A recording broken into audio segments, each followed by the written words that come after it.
How are you Plock Maniacs doing? My name is Case. This is Systemic Caseism. Look, we got to talk about a little problem coming to America, all right? That problem is called socialism, and there are too many people that want it. Now look, I get being fed up with capitalism, all right? I get it.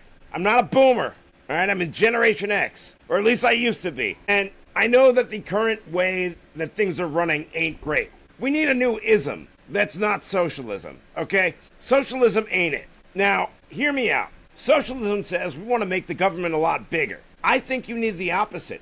I think the government sucks at everything that it does, and I think it only makes our lives worse. We want less government in our lives at all times, all right? How'd you like the TSA running your grocery store? How would you like to get a backscatter x-ray before going in? Because that's what's going to end up happening. These government-owned grocery stores that they're talking about setting up in New York City are not going to be the utopias you're hoping for, dummies. Socialism doesn't work unless the goal is to make everybody equally miserable. It's been tried. Real socialism and real communism have been tried, and they result in the same results every time. You get equality, and you get equality by everybody being equally screwed by the government that you voted in, that you can't vote out. By wanting socialism, what you're saying is every experience that you go through should be like going through the DMV. Does that sound awesome to anybody? Everybody getting excited about government-owned grocery stores? You don't think the price is going to be just as high? What are you, out of your mind? Why do you want the government in your lives so much? They're going to control what you eat. Do you want bureaucracy with your carrots? If they even have vegetables? The one problem that socialism might solve is obesity. Because I think everybody's going to starve or get a lot hungrier.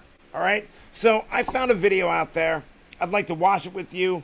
There's a guy that's a lot smarter than me that knows a lot more about it that I'm going to let talk, maybe. All right? And he's black, too, so you have to listen to him. Bunch of racists. Anyway, take it away, Greg Foreman. Poor service and shortages. Mr. Mamdani, are your proposals going to hurt the... This guy just looks like a snake. How you people are putting any trust in a 32-year-old rich kid? He has no experience with real life. All right? He doesn't need socialism. He's selling it to you. This is a salesman. All right? And he's trying to pretty up socialism and make it sound like it's some wonderful thing. It isn't. Why do you think people leave Cuba on rafts? Is it because socialism is so awesome? Or maybe, is it that socialism absolutely sucks, leads to communism, and is going to ruin your life? I mean, which is the more likely of the two? I've never seen a generation of young people more excited to get government involved in their lives. Other than maybe, like, the Chinese did that, and I think the Soviets did that. How'd that work out for them? Same with the Cubans and the Venezuelans. How do their lives seem? Does it seem awesome to you? Do people speak fondly of the Soviet Union gulags? No. You know that started with socialism, right? That's the bad idea that's being planted right now. And I get it. I get it. Stuff sucks right now. Everything's way too expensive. Socialism is not the answer. Socialism will make much more of that. It is not going to fix anything, I promise you. We need a new ism. All right? I'm not one of these people that's like capitalism is the best. It's the best answer to everything. It certainly isn't. BlackRock owns everything. We need to solve that, and capitalism ain't going to do it. But socialism is going to cause more of it. Only BlackRock will be the U.S. government with BlackRock with their hand up its ass. Or Vanguard or State Street. Basically, the CIA is going to run your life. You want that? Does that sound awesome? God! The very people you're trying to help? Not at all. There have been many in editorial board who have had concerns, and what we've shown is that more than 400,000 New Yorkers are excited about this vision. People are getting excited about grocery stores. And before you get on me for being like, oh, well, you don't know.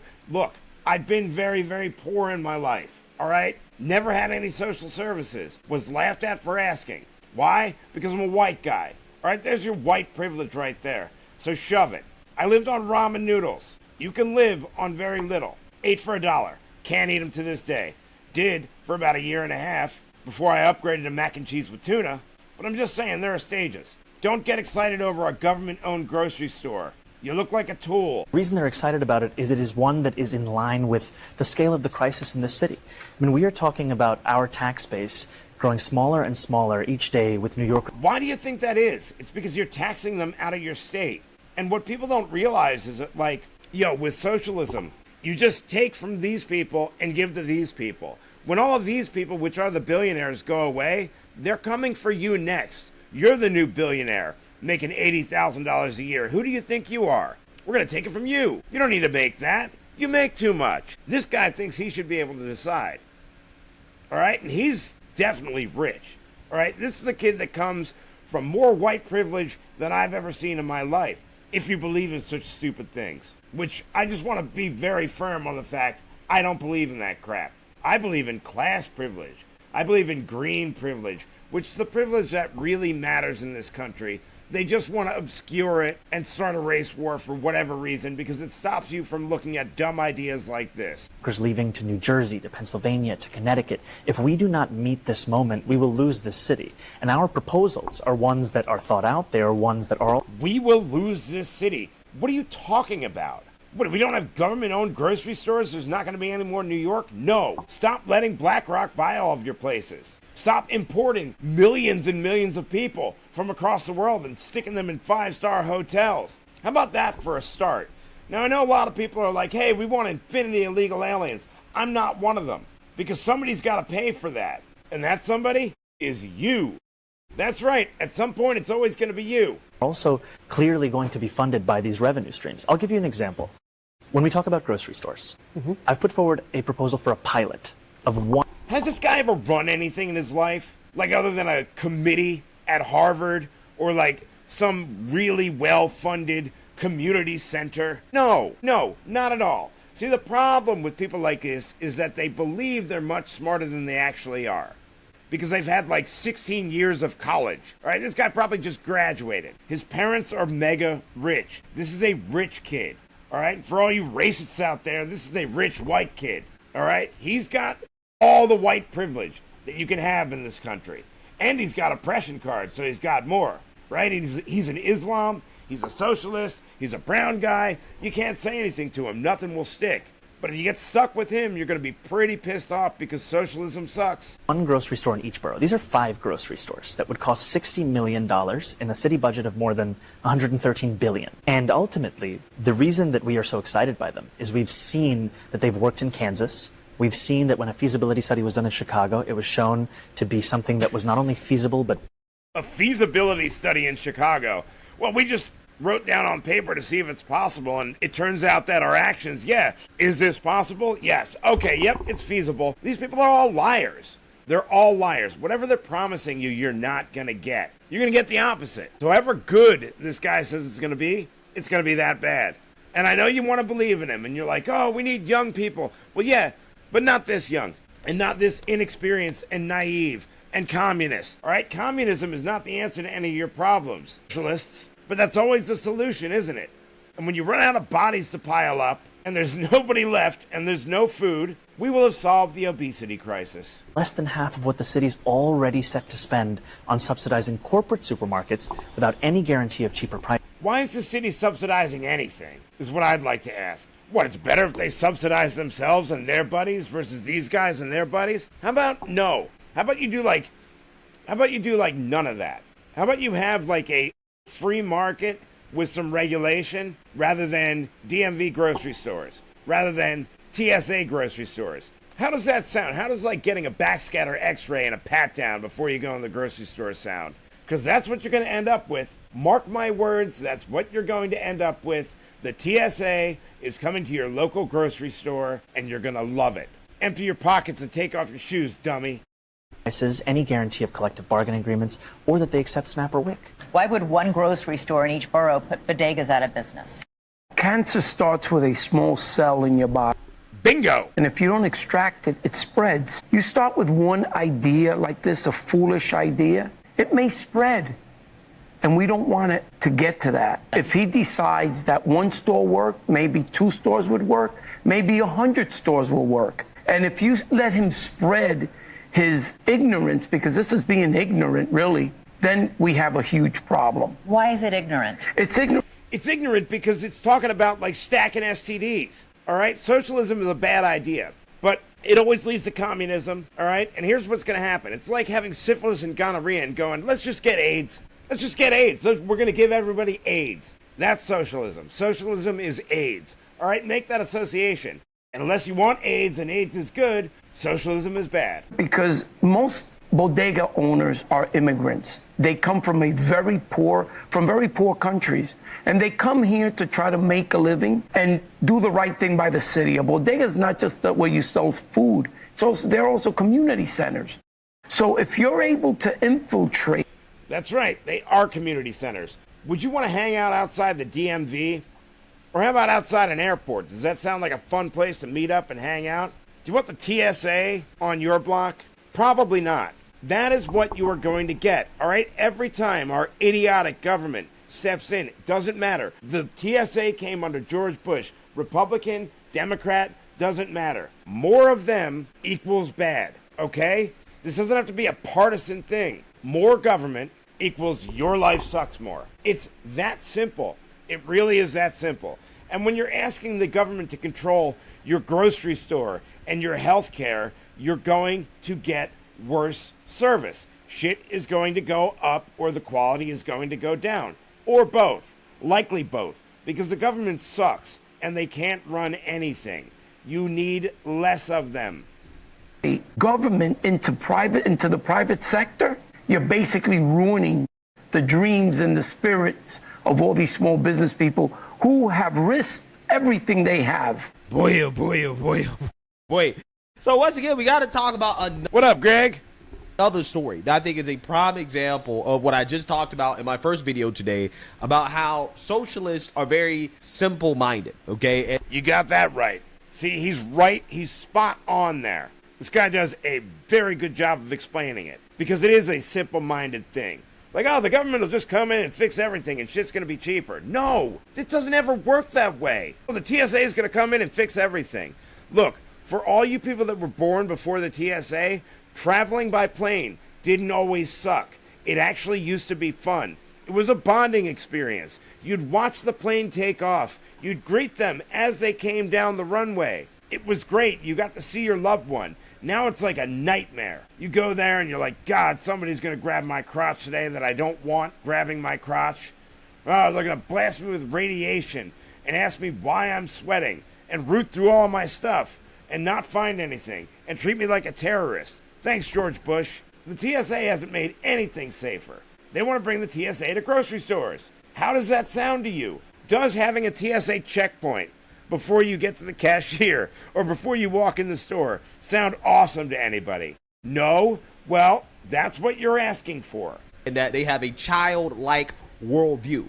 It is Marxist ideology of the rich versus the poor leads to really, really, really bad outcomes and really bad ideas, right? And the bad idea that we got to talk about here today is these socialist grocery stores that every single time they're tried in this country, they end up failing, okay? And I talked about a socialist grocery store that failed in Florida, outside of Jacksonville, Florida, a few weeks ago when we were talking about Zoran Mandami and his promise to bring socialist government-owned grocery stores to New York City in order to solve the quote-unquote food desert problem, which is essentially a problem for the free market to solve. And again, stories like this is going to back up exactly what I've been telling you guys and my theory behind how, again, this food desert thing is just a socialist marketing gimmick rather than an actual real problem, right? But anyways, in 2018, Kansas City bought an entire shopping center with $17 million in public funds to revitalize an area and to, again, address the problem of quote-unquote food deserts, right? The city still owns the building. Food deserts, for everybody that's wondering, is like, all right, you got a grocery store. You put it in the hood. It gets robbed all the time. It gets robbed out of existence. That store moves. People have to drive from the hood further to get to grocery stores. That's all it is. Look, there's plenty of fat people, all right? There are very few people starving in America today. We have the opposite problem. Our poor people are fat as shit. That's like a sign of poverty in America. That's how good things actually are. Amidst all the bad, there are very few people that are starving here. All right? Look at Somalia, all right? Somalia sucks. People are starving there all the time. They got socialism. And the land, okay, which means it's a publicly owned asset. However, the grocery store operations were leased out and later handed to a community builders nonprofit in 2022. So basically, you got a bunch of liberals, right, probably socialists and communists, now running the grocery store, and it's a complete and total disaster. Now, I have to note that before the nonprofit took over the operations of the grocery store, they did have a private grocer there, but the private grocer basically struggled, right? They struggled for reasons that we're going to get into in this video, but that's all to say that that should have been a warning sign to the leaders of the city that this little experiment was not going to work, right? Especially considering how they're not doing their jobs, and this idea that, oh, well, the government should just subsidize these buildings and to, you know, make it easier for these grocery stores to operate just by giving them taxpayer money. That's not how it works, right? Again, this corporate socialism does not work in situations like this. So I want to react to the current state of this grocery store, because this should be a warning to anybody that's thinking about voting for this nonsense and how it does not work in the end result of all of this. But first, I want to play a clip of how excited the residents were and the community was when this grocery store was first being built in 2018 with public funds. Take a look. This ought to be fun. People getting excited over a grocery store are going to be some fascinating people. The metro neighborhood trying to resuscitate. It's going to be in an urban area, so my guess is before watching it, it's going to be all people from the hood. A local shopping center, all with a grocery store. And while it'll help breathe life into the area, it'll also help with the quality of life. Carnival Cruise, people. Guaranteed. Extra stuff going in, but what do you see when you look? I mean, this is like, these guys help make dreams come true. Dreams come true for people like Shanice Howard. It'd be a lot of help. Because getting to and from a grocery store, well, it's been kind of like a nightmare. Closest one to her is quite the home. 40 Highway. In the evening time, rush hour, that's like almost 30 minutes, for real. Just steps from her front door, progress. We first told you last year about Sunfresh setting up shop in the Linwood Shopping Center. This community has been void of a grocery store for a number of years. For more than a decade. I can already tell this thing looks like it's destined to fail. Looking at a cooler there, you can see the side of it. This was our family grocery store. You know, I would come here, I would stocking groceries here and there, trying to make a couple of dollars. For Councilman Jermaine Reed, I mean, so it's great. It's a trip down memory lane. Yeah, that makes sense. But even more important, it's a short trip for those on a tight budget. Especially the senior citizens that don't have transportation. I also help my grandma, because my grandma's like almost 90. So with every measure taken, with every piece of wood sawed, every piece of metal installed, it helps restore a healthy lifestyle and peace of mind for residents like Howard. She recently moved here to take care of her grandmother. She can't really move that, that well and stuff like that. So knowing that it's a store around the corner for her. 1,000 square feet full of groceries, fresh produce. Watch the progress go forward is amazing. And for people living nearby, it's life-changing. Oh my God, yeah, they need to have a grocery store around the corner. Yeah, so you seen that, you heard that, okay? A feel-good story. Sounds great, right? Sounds amazing for the government to step in and to solve this problem of a food desert, right? Yeah, let's see how it goes. Come to find out, fast forward, about 7 to 8 years later, that there's a reason why there's no grocery store there, right? There's a reason why businesses aren't operating there. And this city and these residents had to find out the hard way. Let's get into it. Story getting national headlines tonight. Store shelves are sitting empty at a Sunfresh market just a couple months after leaders approved hundreds of thousands of dollars to make sure this does not happen. This is over on 31st and Prospect, which... Damn, there's the government fixing things. They are solving obesity by having a grocery store with nothing in it. Enjoy. There's your socialism right there. Boom. I knew they'd solve obesity eventually. Feared could become a food desert. That's because there aren't many stores in the area. This map shows that when you zoom out, it's one of a few options in the area. But if you were to take... Dude, imagine that. You got to go in, you got to get scanned by the TSA, only to find that there ain't shit on the shelves. That's going to be the reality that you people are voting for. Completely, you can see some people may have to drive about 20 minutes away to get fresh produce. It's why the city approved more than $700,000 in May to keep it running and fully stocked. So the big question here, what happened? TV5's Betsy Webster went to find out. To be fair, not all the shelves are bare. Oh, God, look at how they try and spin it. Dude, all those shelves were bare. Like this. It just makes me want to walk right back out. But I had to get something, so... yeah, it's mind-boggling. The whole point of the city's financial backing is to have fresh food options available in a neighborhood that's otherwise considered a food desert. Barely 3 months ago, the city agreed to release $750,000 immediately to assist. I don't understand why the stocks haven't been refilled. The CEO of Community Builders, the store's nonprofit operator, has said repeatedly in the past that he can't keep shelves well stocked if he doesn't have customers. And customers are scared off by crime and blight in the shopping center. He says that's the responsibility of the city, which is his landlord. KCTV5 went to city. Dude, so the place is so crime-ridden that people are scared to go there, and they don't have food. Like, this is a disaster. This is a disaster, but this is the reality. All right? And sometimes the truth is hard to swallow. But this is the truth. This is what happens when the government gets involved. They suck at running things. They're not going to do a better job than the grocery store people are doing right now. All right? You're taking people that have no experience at doing a thing and putting them in charge of doing that thing.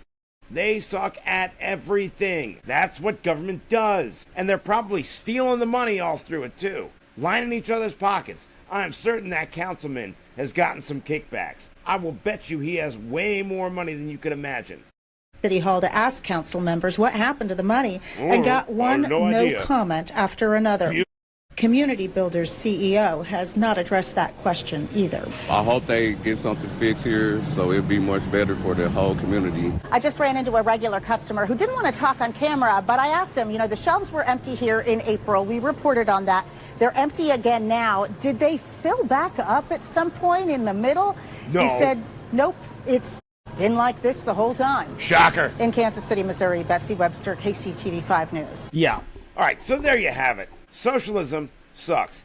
It's going to end up like that or worse. You don't want to vote it in. Minneapolis, New York, young people, listen, demand another ism, okay? We need another ism. How about an anti-BlackRockism, right? No more BlackRock. No more BlackRock owning everything. But socialism is not the answer. And killing capitalism is not the answer either. You got to replace it with something viable. We need some smarter people to come up with some newer ideas. Because this ain't it. All right, people, I am out. Y'all have a wonderful night. This is Case with Systemic Caseism. Peace.